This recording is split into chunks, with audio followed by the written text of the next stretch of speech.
Vamos abrir nossas Bíblias no livro de Apocalipse, capítulo 2, a partir do verso 1. Os irmãos podem ir abrindo seus smartphones ou suas Bíblias no livro escrito. Enquanto o pastor Jefferson estava falando sobre o Monte Gileade como lugar de refúgio para pessoas que estavam em transgressão com a lei, eu fiquei pensando, que Deus é tão amoroso, Deus é tão misericordioso que até para quem está, digamos assim, enraizado, numa situação de pecado, numa situação de corrupção, numa situação de transgressão perante a lei, é alguém que é objeto do amor de Deus. Pode parecer estranho, mas é exatamente isso. Parece estranho humanamente falando, mas espiritualmente falando, nós sabemos que o amor de Deus, ele cobre uma multidão de pecados, e o amor de Deus, ele é capaz de trazer essa pessoa para o arrependimento, essa pessoa para uma vida que procura seguir os caminhos retos do Senhor, um caminho da justiça do Senhor. Vamos ler então Apocalipse. Nós estamos, Apocalipse capítulo 2, carta à igreja em Éfeso, a partir do verso 1. Nós estamos num período em que terminávamos, desde o domingo passado, o período de 40 dias de oração e jejum, com a temática Um Avivamento Verdadeiro. E hoje nós vamos finalizar, agora de manhã e à noite, com o pastor Alberto, sobre essa temática. E nós vamos pensar, e eu gostaria de pensar, antes de ler no texto, numa frase que tem logo no início do livro, em que o autor do livro ele define avivamento como um retorno a Deus.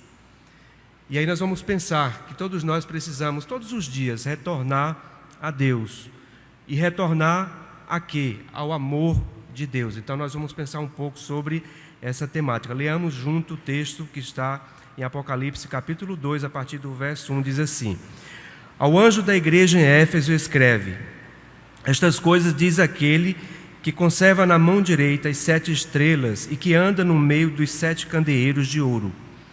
Conheço as tuas obras, tanto o teu labor como a tua perseverança, e que não podes suportar homens maus, que puseste à prova os que a si mesmos se declaram apóstolos e não são, e os achaste mentirosos. E tens perseverança e suportaste provas por causa do meu nome, e não te deixaste esmorecer. Tenho, porém, contra ti que abandonaste o teu primeiro amor. Lembra-te, pois, de onde caíste. Arrepende-te e volta à prática das primeiras obras. E se não, venho a ti e moverei do seu lugar o teu candeeiro, caso não te arrependas. Tens, contudo, a teu favor que odeias as obras dos nicolaítas, as quais eu também odeio.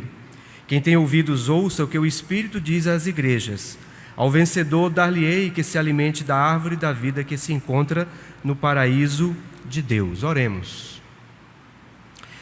Senhor, nesse instante, ó Pai, nos colocamos diante da Tua presença, agradecidos, ó Deus, por Tua palavra, que é norte para as nossas vidas, que é alimento para a nossa alma e para o nosso coração, para o nosso espírito.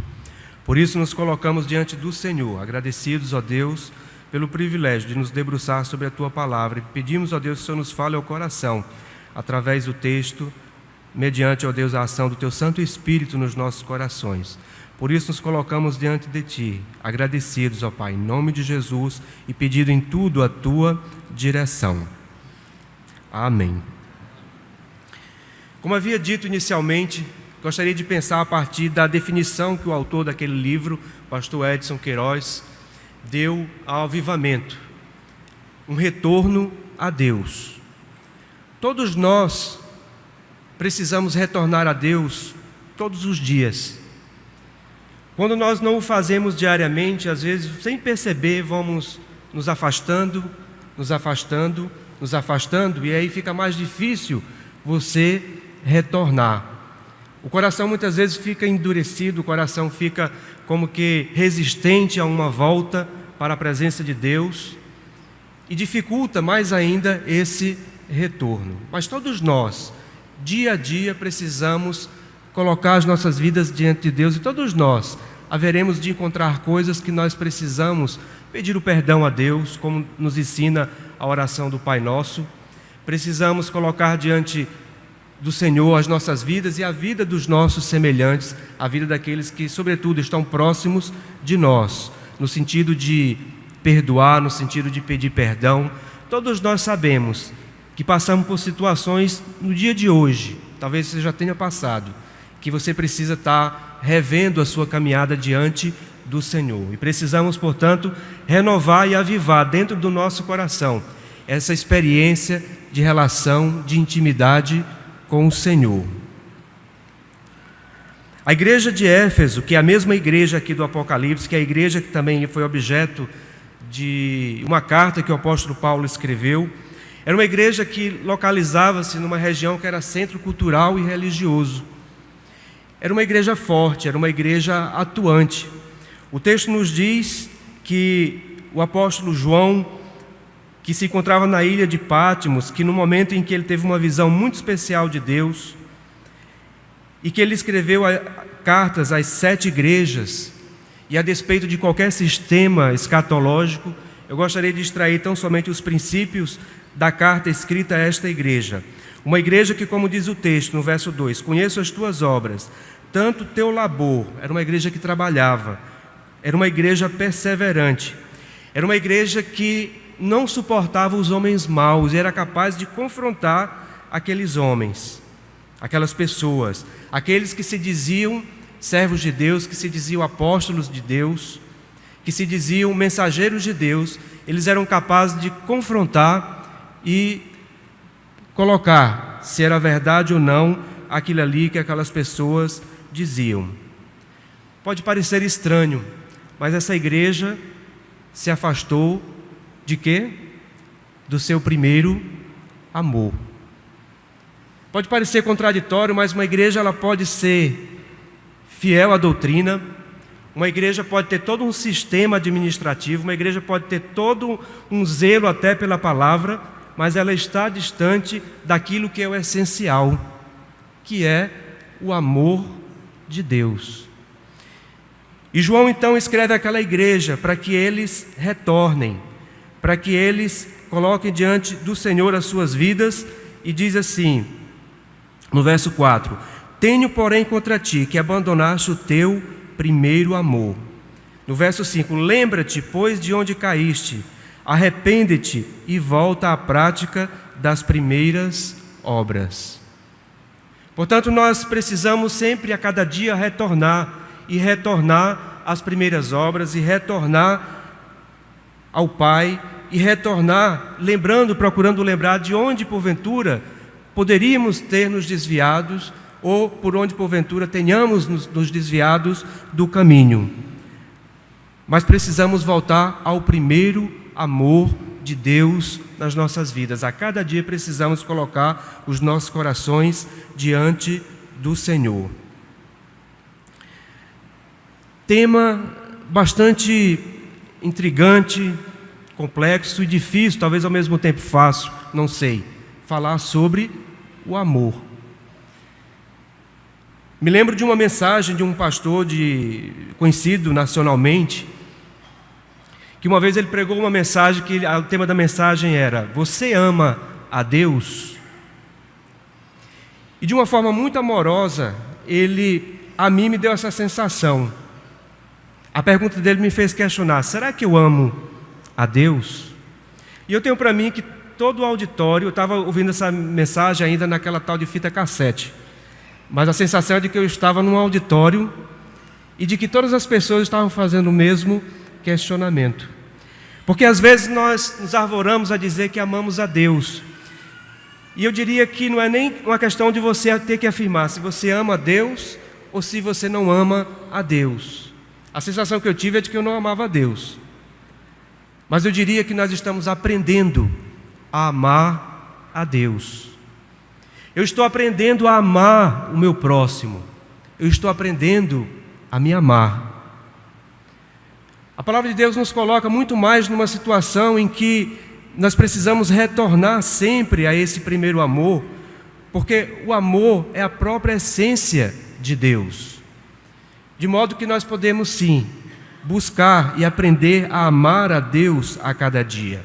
E a vida é muito dinâmica, nos coloca diante de muitas situações que muitas vezes eu vou ser testado se naquele momento eu estou amando a Deus ou não, se eu estou amando o meu próximo ou não, ou se eu estou me respeitando enquanto filho de Deus.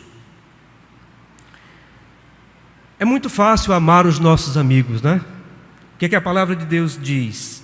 Que se você ama somente os seus amigos, em que é que você é diferente dos outros? Difícil é amar, não é nem o diferente, é o inimigo. A palavra de Deus vai nos dizer que era dito: amarás o teu próximo e odiarás o teu inimigo. Eu, porém, vos digo: amai os vossos inimigos. Portanto, amar não é uma tarefa muito fácil.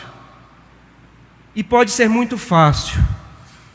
Ao mesmo tempo digo, porque a partir da sua experiência com Jesus Cristo, a partir de experimentar o amor de Deus na sua vida, talvez você possa até dizer: olha, pelo menos nesse momento eu senti a graça de Deus, eu fui capaz de perdoar. Mas em outros momentos você sabe que mesmo você querendo, parece que é difícil você amar, não vou nem dizer o inimigo, mas amar o diferente, amar aquele que não é o meu amigo. Portanto, o amor, que é a essência de Deus, porque Deus é amor, é algo que nos desafia no dia a dia a estarmos sempre e mantermos-nos no primeiro amor. O banquete de Platão vai nos trazer a pergunta clássica, né? O que é o amor? A pergunta que não quer calar e que nunca cala, né? E é bom que nunca cale, porque faz com que nós busquemos e que façamos com que nós também busquemos a Deus na prática, no dia a dia, nas nossas relações, para entender esse amor de Deus e esse amor que se estabelece entre nós, seres humanos. Por isso eu gostaria de trazer aqui duas figuras que talvez ajude-nos, que eu creio que nos ajudem a pensar, talvez não explicar, mas a pensar e sentir o que é o amor. A respeito do primeiro amor, de alguém que teve uma experiência com Jesus Cristo, trago aqui a figura de Zaqueu. Lá em Lucas capítulo 19, os irmãos não precisam abrir suas Bíblias, nos mostra que Zaqueu, ele estava passando em Jericó. Aliás, Jesus Cristo estava passando em Jericó, e havia ali uma multidão querendo se encontrar com Jesus Cristo. E o que foi que Zaqueu fez? Querendo ver Jesus Cristo e não conseguindo, sendo ele de baixa estatura, ele subiu em uma árvore. Aquilo chamou a atenção de Jesus Cristo, que Jesus Cristo disse assim: Zaqueu, desce dessa árvore aí, porque convém que eu esteja hoje em sua casa. O texto nos diz que Zaqueu desceu depressa e com alegria. E as pessoas então começaram a fazer um burburinho: mas como pode ele, Jesus Cristo, comer com esse pecador? E aquele encontro de Zaqueu com Jesus Cristo, que começou antes mesmo de Jesus Cristo entrar na casa de Zaqueu, fez com que Zaqueu se desse conta da sua vida, e ele diz assim: Senhor, eu vou devolver metade dos meus bens aos pobres, e se porventura defraudei alguém, vou devolver 4 vezes mais. Uma igreja, ela pode conhecer da doutrina, ela pode ter um sistema, uma denominação, mas a palavra de Deus vai nos dizer que se não tiver amor, será como um sino que retine, como algo que não causa um efeito espiritual, como algo que não traz um efeito divino. De modo que não só o fazer, mas nós também precisamos sentir o amor de Deus. Acontece que a vida nos coloca diante desses dilemas e diante desses momentos que ora sinto, ora não sinto, mas Deus está presente, mesmo que você não sinta. Mas aquela igreja de Éfeso era uma igreja que tinha se afastado do primeiro amor. Portanto, o amor, ele, conquanto ele seja algo também racional, mas ele também é algo sentimental. Nós precisamos sentir, sim, só que vai ser uma busca a cada dia, a cada momento. Zaqueu, ele experimentou a alegria no seu coração. O que a igreja de Éfeso estava acontecendo com ela é que ela era capaz de defender a doutrina, era capaz até de lutar contra os seus inimigos, mas ela tinha perdido o sentimento, a essência da sua relação com Deus e com Jesus Cristo. E nós precisamos resgatar isso a cada dia no nosso coração, precisamos colocar as nossas vidas para que experimentemos também esse amor de Deus. Zaqueu é alguém que desceu da árvore com alegria e depressa. Portanto, aquele que vive o primeiro amor é alguém que tem um sentido de urgência, é aquele que não fica olhando para trás, é aquele que não fica botando desculpas para poder retornar, para poder entregar a sua vida a Cristo, que se uma vez entregou, não põe desculpas para poder retornar aos braços do Senhor, mas é alguém que depressa desce da árvore com alegria, atende ao convite e ao pedido do Senhor Jesus. É estranho, né, que uma igreja de Éfeso havia se afastado então desse primeiro amor. E você, como é o seu primeiro amor em relação a Jesus Cristo? O que é que você pode lembrar? O que é que você pode trazer à memória na sua vida e no seu coração, para que você possa lembrar onde caiu, onde deu uma pequena desviada? Interessante que a palavra de Deus vai nos dizer que toda a Escritura é inspirada por Deus para nos repreender, para nos corrigir, para nos educar no caminho da justiça. É como se o caminho da justiça, por ser o caminho da justiça, é um caminho reto. E em algum momento, de repente, porventura, pode ser que eu desvie. E aí a palavra de Deus vem para repreender, para corrigir. Não existe atalhos. Você precisa voltar. E voltar nem sempre é uma tarefa fácil. Lembram-se do filho pródigo? O que foi que ele disse? Depois de comer das alfarrobas dos porcos, depois de gastar toda a parte dos bens que o pai tinha lhe dado, o que foi que ele disse? Ele disse: vou voltar para a casa de meu pai. Agora vou dizer para ele: pequei contra os céus e diante de ti. Portanto, voltar é sempre difícil, porque requer humildade, requer você admitir o erro em primeiro lugar, ou os seus erros, os nossos erros, as pequenas coisas, e é bom que nós estejamos atentos primeiro às pequenas coisas, para que não venhamos a cometer as grandes, para que não venhamos a nos afastar longamente desse caminho reto. De modo que a palavra de Deus vem nos dizer: volta, arrepende-te, lembra-te das primeiras coisas, lembra-te, pois, de onde caíste, e arrepende-te, volta. Zaqueu nos dá esse sentido de alguém que experimentava o sentimento da alegria. Há uma passagem em Romanos que Paulo vai dizer que o reino de Deus não é nem comida e nem bebida, mas é justiça, paz e alegria no Espírito Santo. De modo que a nossa fé em Cristo precisa ser alimentada por sentimentos bons. Conquanto o culto deva ser um culto racional, mas a palavra de Deus nos diz que devemos o quê? Transformar o nosso pensamento dia a dia, e não nos conformando a este mundo. Para quê?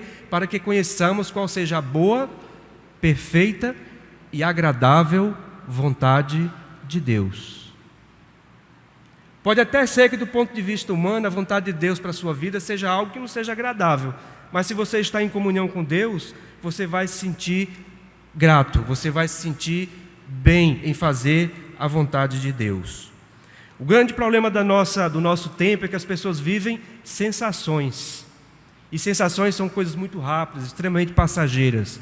Nós precisamos viver sentimento profundo nessa busca de amar a Deus, nessa busca desse retorno, nessa busca pelo Senhor. Buscar-me-eis e me achareis, quando me buscardes de todo o vosso coração. De modo que não só o nosso pensamento, mas a gente divide, né? Pensamento, emoções, mas somos um todo. Até o corpo fala. Na verdade, quando o filho pródigo decide voltar, ele volta com o quê? Ele volta com o seu corpo. Não voltou o espírito nem a alma, não, somente. Voltou o corpo, a alma e o espírito. Ele voltou inteiro para os braços do Senhor. Interessante que na parábola do filho pródigo, o texto diz que é como se o pai estivesse à vista, a esperar o seu filho. Aliás, o texto diz isso, que ele estava à vista, ele logo avistou. Eu imagino que ele estava numa varanda, em angústia, há vários dias, há vários meses, e ele estava ali meu filho volta hoje meu filho volta hoje meu filho. E quando ele avistou, o pai foi ao encontro do filho. Portanto, o amor de Deus é algo que não leva em consideração os meus erros, simplesmente para poder, não passa a mão na minha cabeça, mas também não me condena, mas me traz para uma transformação. Na verdade, o amor de Deus, ele é acolhedor. Por isso que se eu preciso do amor de Deus para me converter, eu preciso do amor de Deus também para retornar.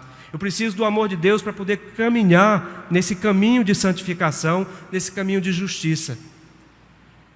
Ainda que exista a dor me faça acordar, mas no fundo, eu volto por causa do amor. Portanto, o amor, que é a essência de Deus, porque Deus é amor, Ele nos convida através de Éfeso, através daquela igreja, através de João falando daquela igreja, que devemos retornar ao primeiro amor, lembrar onde caímos e voltar à prática das primeiras obras. Interessante que pode ser talvez as mesmas obras. A palavra de Deus vai nos dizer na primeira carta aos Coríntios, ainda que eu fale as línguas dos homens e dos anjos, se eu não tiver amor, serei como o bronze que soa ou como o símbolo que retine. Ainda que eu tenha o dom de profetizar e conheça todos os mistérios e toda a ciência, ainda que eu tenha tamanha fé a ponto de transportar montes, se não tiver amor, nada serei. Ainda que eu distribua todos os meus bens entre os pobres, e ainda que eu entregue o meu próprio corpo para ser queimado, se não tiver amor, nada disso me aproveitará. Quantos dons, quantas ações estão aqui presentes, que nos chama a atenção que nós devemos sim servir e fazer, mas não só fazer, mas refletir por que estamos fazendo, para ver se a motivação que está dentro do nosso coração não é simplesmente um embate teológico ou doutrinário, defender um ponto de vista de uma igreja ou de uma denominação, ou no caso deles até defendiam realmente a palavra de Deus, mas a motivação maior, que é a essência de Deus, que é amor. Portanto, o fazer, ele precisa ser recheado pela motivação, que é a nossa relação com Deus. Há uma outra passagem em Romanos que diz assim: porque eu estou bem certo, o apóstolo Paulo dizendo, que nem a morte e nem a vida, nem anjos, nem principados, nem coisas do presente, nem do porvir, nem poderes, nem altura, nem qualquer outra criatura poderá nos separar de quê? Do amor de Deus, que está em quem? Em Cristo Jesus. O que é que tem de tão especial no amor de Deus que se revela em Cristo? O que é que tem de tão especial nesse amor? E que eu não posso me desgarrar dele, mesmo que eu queira. Ele vai estar sempre, o Espírito Santo vai estar falando ao meu coração. Mais uma vez, trazendo as histórias dos evangelhos, nós vamos lembrar da mulher pega em adultério em dia de sábado. Aquela mulher, ela foi acolhida por Jesus Cristo.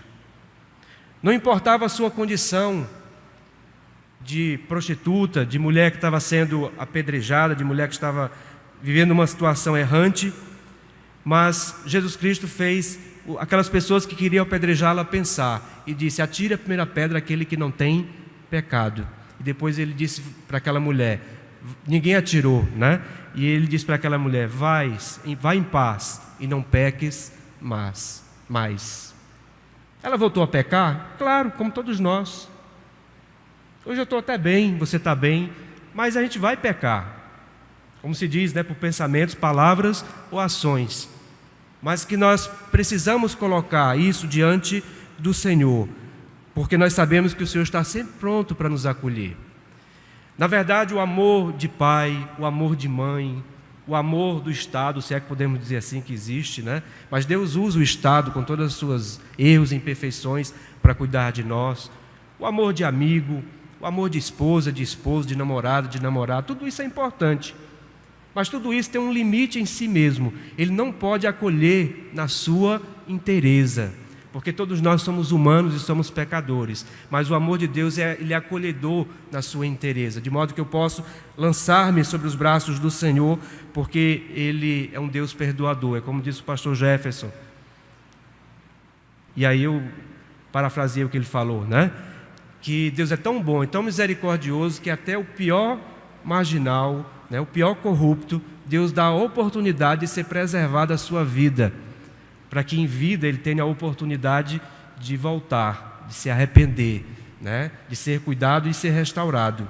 Porque diante do amor de Deus e de sua graça, Deus ele tem esse poder. O amor de Deus, portanto, é um amor acolhedor. O apóstolo Paulo, que era um perseguidor do Evangelho e que achava que estava fazendo grandes coisas para Deus. Muitas vezes nós achamos que podemos agradar a Deus e que fazemos coisas esperando que estejamos agradando a Deus. O apóstolo Paulo tinha isso com ele. Ele estava sendo o quê? Na verdade, um perseguidor de Deus e do Evangelho. Mas o Senhor o acolheu. Acolheu aquele homem leproso, que socialmente falando, ninguém queria encostar naquele homem leproso, porque era contra a pureza do cerimonial religioso de Israel.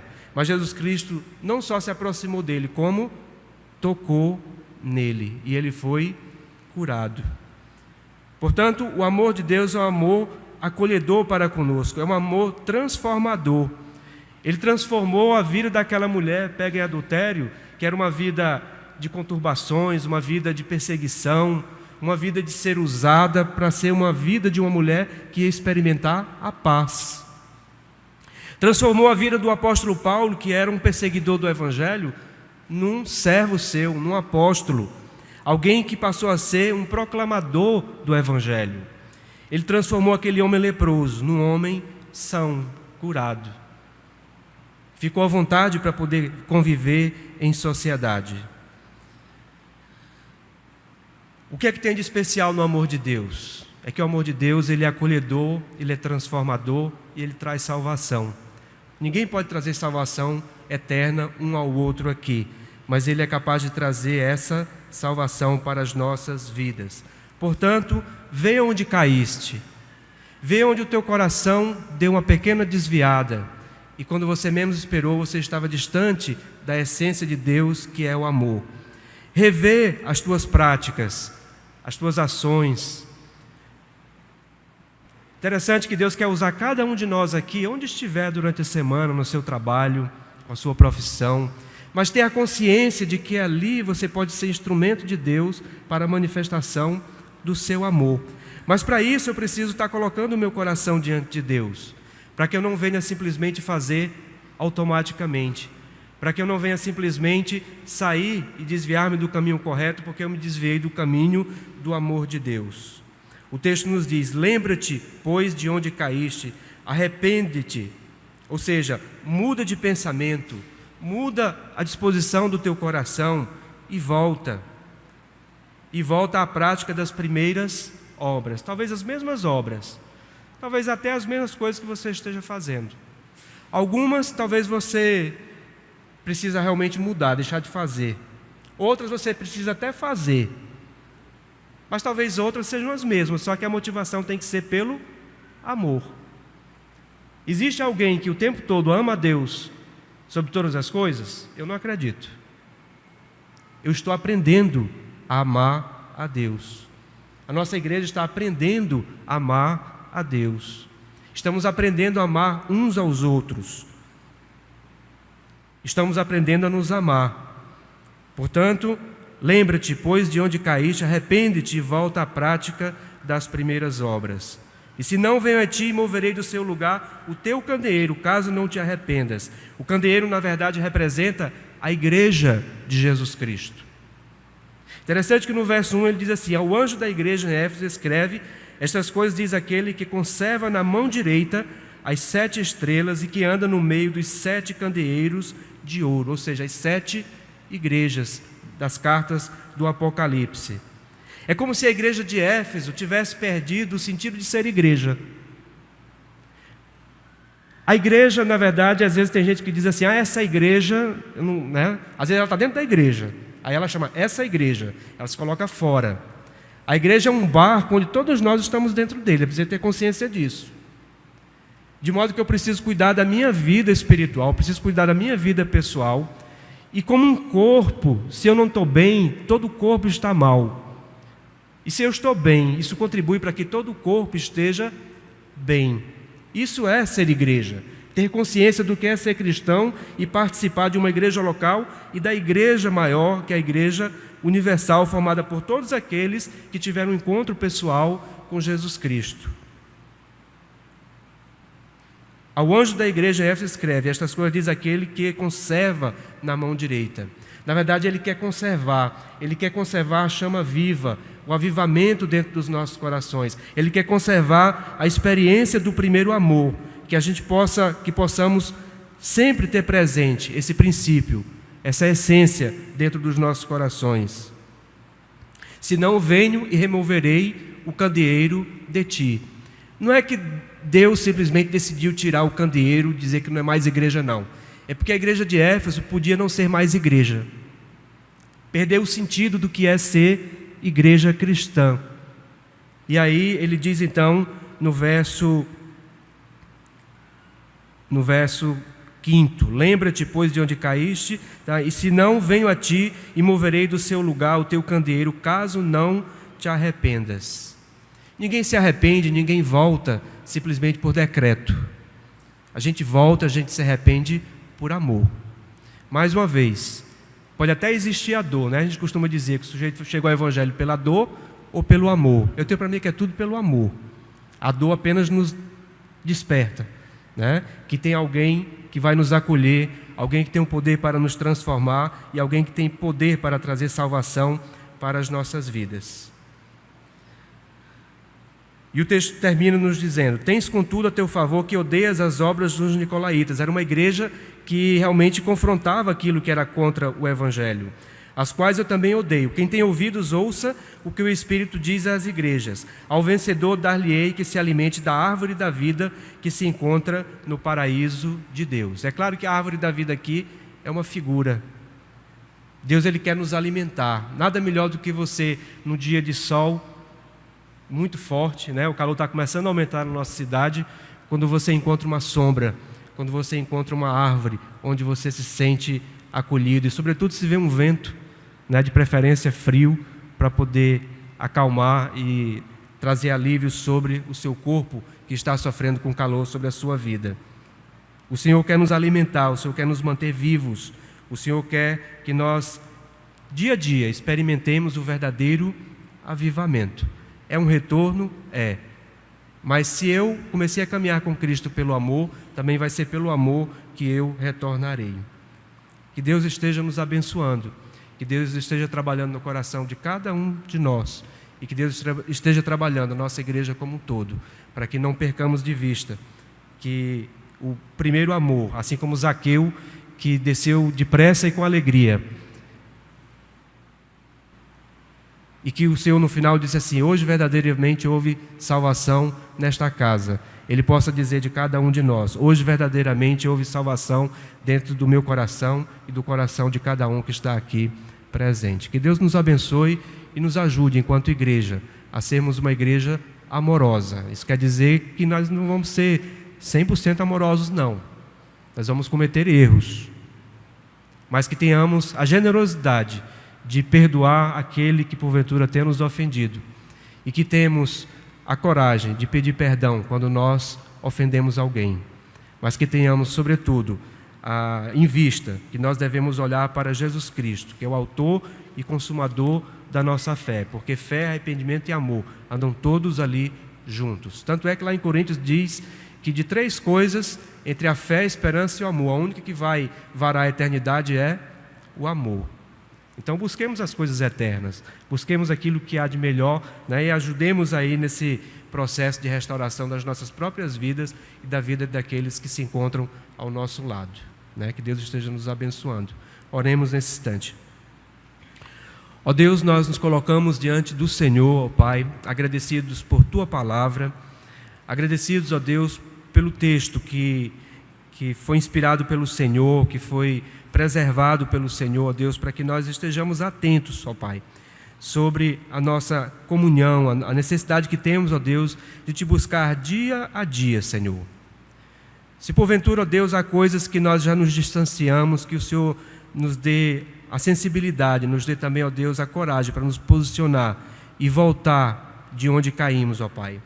Que nós deixemos de mão, ó Deus, as querelas, deixemos de mão, ó Deus, as coisas secundárias, as coisas que não são importantes para o Teu reino, e que venhamos a buscar tão somente, ó Deus, aquilo que é essencial, aquilo que alimenta o nosso espírito diante do Senhor.